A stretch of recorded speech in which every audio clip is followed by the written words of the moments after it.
အေရဲ့မောင်နှောခရိုင်တာဝန်ရှိသူတချို့အပါအဝင်ဗလီကောဘကအဖွဲ့နဲ့မွတ်စလင်ရေးရာကောင်စီတို့လည်းတက်ရောက်ခဲ့ကြပါတယ်။ကျွန်တော်တို့နစစ်တရနဲ့အစည်းအဝေးတစ်ခုမှလာပါရအစည်းအဝေးမှာလည်းတောင်းပန်ပါတယ်မော်လဗီတပါကအေက30အော်ဂိုလာ30ရာနဲ့အစည်းအဝေးတစ်ခုလာပါရမှာလည်းတောင်းပန်ပါတယ်မော်လဗီဟာမီဒူလာဆိုတဲ့ပုဂ္ဂိုလ်ကဒါကကျွန်တော်တို့ကိုကွန်ပူပါရမလဲကွန်ပူလာသူဖွန်ပြပါပေါ့လေ။အေပလီဆိုကျွန်တော်တို့ဒီလေကြီးတွေပိုင်းမော်ဒန်မိုရဲ့အလေအရှက်ချချာနေတယ်ပဲဒီအလုံးသူမော်ရာတာရာထောင်ရှာနေတယ်လည်းပဲပါတယ်ဒီရပါနဲ့အမရန်ပရိုရှမော်ဒန်မိုရဲ့ပြန်ဖို့ဆိုလည်းပဲပါတယ်ဂူပမ်ပြီးစားကောင်းကျေးဇူးတော်ပါပေါ့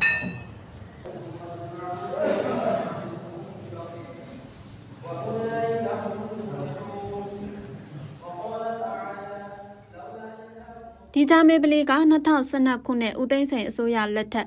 ရခိုင်ပြည်နယ်မှာလူမျိုးရေးပရိပက္ခဖြစ်ပွားစဉ်ကတည်းကဝိပုခွင့်ပိတ်ပင်ခံခဲ့ရတာပါ။အဲဒီနောက်အစိုးရအပြောင်းလဲတွေရှိခဲ့ပေမဲ့လည်းဂျာမေပလီကိုတော့ပြန်လည်ဖွင့်လှစ်ခြင်းမရှိခဲ့ပါဘူး။2024ခုနှစ်ဒီဇင်ဘာလမှာတော့မောင်တော်မြို့ကိုအေအေကအလုံးစုံထိန်းချုပ်နိုင်ခဲ့ပါတယ်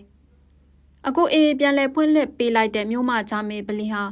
မောင်တော်မြို့ရဲ့အထင်ကြီးနေရာတွေထဲကတစ်ခုဖြစ်တယ်လို့မောင်တော်မြို့နယ်တစ်ခုလုံးမှာအကြီးဆုံးပလီလည်းဖြစ်တယ်လို့မြို့ကမွတ်စလင်အတိုင်းအဝိုင်းကပြောပါတယ်။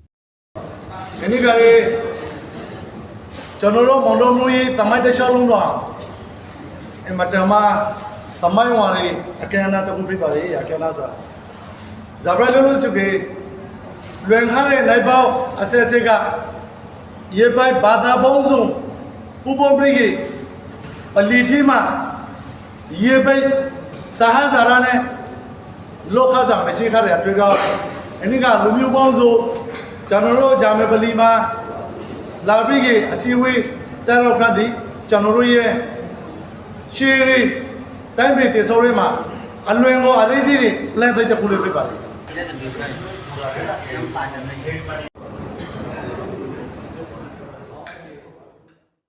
မောင်နှောမြို့နယ်တစ်ခုလုံးမှာနေထိုင်သူလူဦးရေ9သိန်းကျော်ရှိပြီးအစ္စလမ်ဘာသာကိုးကွယ်သူတွေအများဆုံးနေထိုင်ကြကြောင်း2014ခုနှစ်သကောင်စင်းအချက်လက်တွေရသိရပါတယ်စစ်တပ်အဆက်ဆက်အုပ်ချုပ်ခဲ့စဉ်ကရခိုင်နဲ့မွတ်စလင်လူမျိုးတွေကြားပရိပက္ခဖြစ်ပြီးမသိမြအောင်သွေးထိုးအုပ်ချုပ်ခဲ့ပေမဲ့အေးအုပ်ချုပ်ချိန်မှာတော့နှစ်ဖက်အတိုင်းဝိုင်းကြားချစ်ကြည်ရေးကိုဆောင်ရွက်ပေးနေကြောင်းမောင်နှောခရိုင်မွတ်စလင်ရေးရာကောင်စီရဲ့ဒုတိယဥက္ကဋ္ဌဦးမောင်ဘအေးကပြောပါတယ်။အဲဒီစိုက်ကောင်စီလာထမကြကြီးကျွန်တော်တို့ကိုဒီပိုင်ရောနေနေနပတ်တဲ့ဝိုင်းကိုကူမမကမပြပါ။ဘောပါတူတူလိုက်ဘောစီစီလုံးမဖဲနေမှာအခုကျွန်တော်တို့လက်ရှိအစိုးရကရရှုံးကိုကိုယ်တိုင်ဆောင်ရပြီးတဲ့အတွက်ကျွန်တော်တို့ပို့ပြီးကတဟာရဖိုင်လာလို့ပေါ်လို့ရပါတယ်နေဆုံးတော့ကိုယ်စရာကတော့စောင့်တည်တော့လာတာဒီကအခုဆိုကျွန်တော်တို့ဒီဖိလစ်ပင်းမှာလည်းလူမျိုးပေါင်းတော့ပါတယ်မင်္ဂလာစာတိမှာလည်းလူမျိုးပေါင်းတော့လာခဲ့ပါတယ်ဆရာတို့ကတိမမှာဆိုလို့ကျွန်တော်တို့တော်တော်များများလာပါတယ်မင်္ဂလာစာမှာလည်းကျွန်တော်တို့တော်တော်များများလာပါတယ်အဲကာရပိုင်လာလီလာတမီးပါတယ်0ဆိုတိမှာလည်းပြကမှုမရှိပါဘူးသူစားရတူတော့ကိုစားရကိုရောရပန်ပါခံကမှုတဖောက်ခံကမှုမရှိပါ